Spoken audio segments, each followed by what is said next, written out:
So hey boys and girls, Q here. How's everybody doing?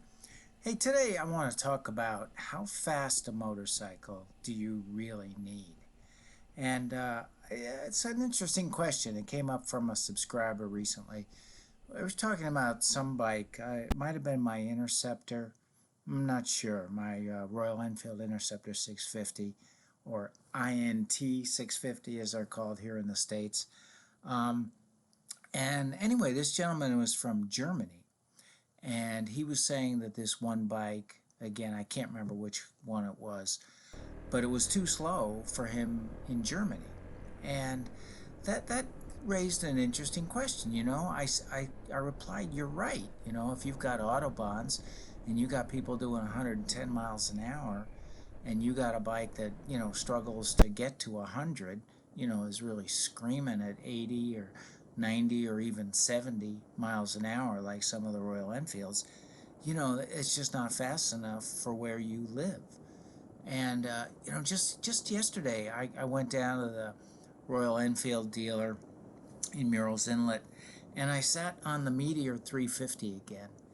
And I'm telling you, that motorcycle is the most comfortable thing I've ever sat on in my life. It is perfect. The way you sit on it, your legs, your arms, it is the most perfect, comfortable bike I've ever sat on in my life. But you know what? It's too slow for where I live. Around here, I ride on these back roads, these country two-lane roads. I'm blessed, believe me. Beautiful, just farmland. In 20 minutes, I can be in farmland. And but the speed limit on those roads is 55, which means that, if you're not doing 60, 65, you're going to get gobbled up. Now, there's not a lot of traffic, but still, just to get there and back, I got to go on 55, 65 mile an hour roads. So the Royal Enfields are too slow for me. The 350s are, anyway. My Interceptor 650 is fine. It handles it fine. But I could see how some bikes, it's not necessarily your skill level or whether you're a beginner or not. It's, does this bike suit the speed limits where you are? So yeah, you might want to think about that. If you live someplace where the speed limits are quite high, you're going to want to buy a faster bike. Now, you could still buy something that's not too big, that's not too hard to handle. There's plenty of fast bikes that are manageable. The Tiger 660 comes to mind. A lot of Triumphs actually fit that bill. My Interceptor 650, it'll do 100 miles an hour. So when I'm doing 70, there's still plenty left on the clock. But Autobahn country, maybe not.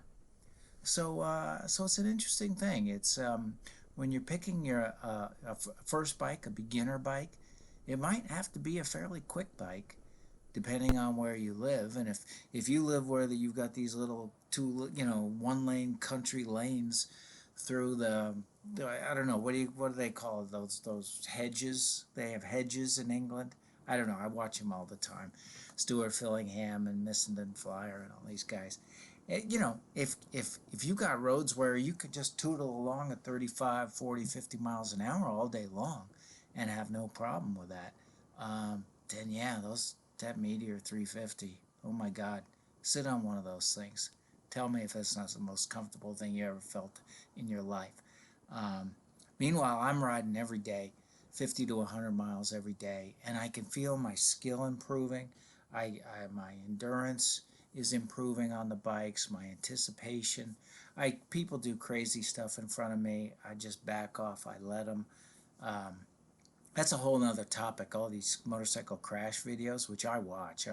But how many assholes on motorcycles are trying to pass cars on the right and then getting upset when the car turns right into them? I mean, what are you guys thinking about? The car driver can't possibly anticipate your little crotch rocket is going to zip up here from 300 yards in the distance and be right there when you go to turn right. You guys are nuts. Back off. Don't pass anybody on the right, and everybody will be happier. Anyway, just thought I'd share that. Thanks for watching, and bye for now.